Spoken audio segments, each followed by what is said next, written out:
I have been saying for months that information about what ICE is doing in smaller scale areas like here in Oklahoma is largely being suppressed.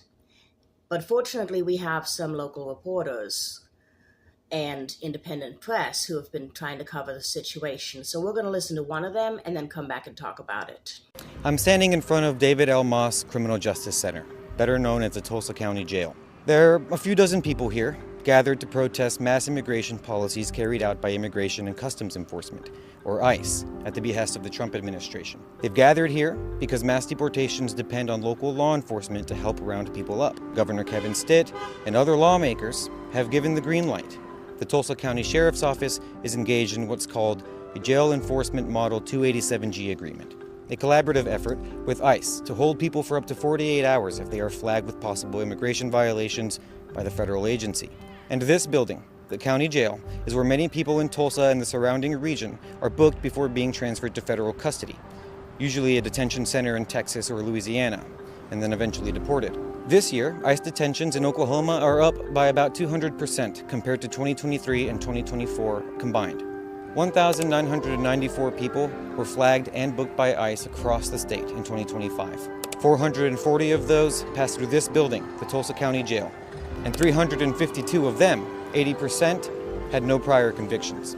That's second only to the Oklahoma County Jail, which also collaborates with ICE but under a different set of statutory permissions. For more on immigration detention in Oklahoma, visit kosu.org or listen to your local Oklahoma public radio station. Okay, so at this point, this video was made a little while back. Those numbers have gone up.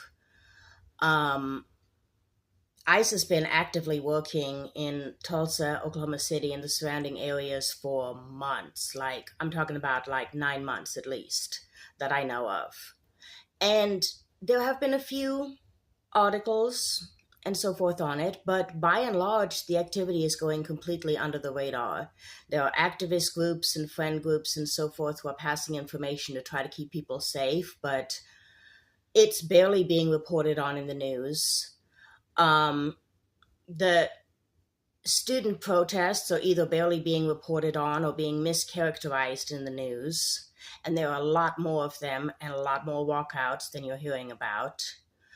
And the Oklahoma Highway Patrol and the Tulsa Sheriff's Department, as well as officials in Oklahoma City and other regions, have been cooperating with ICE this entire time.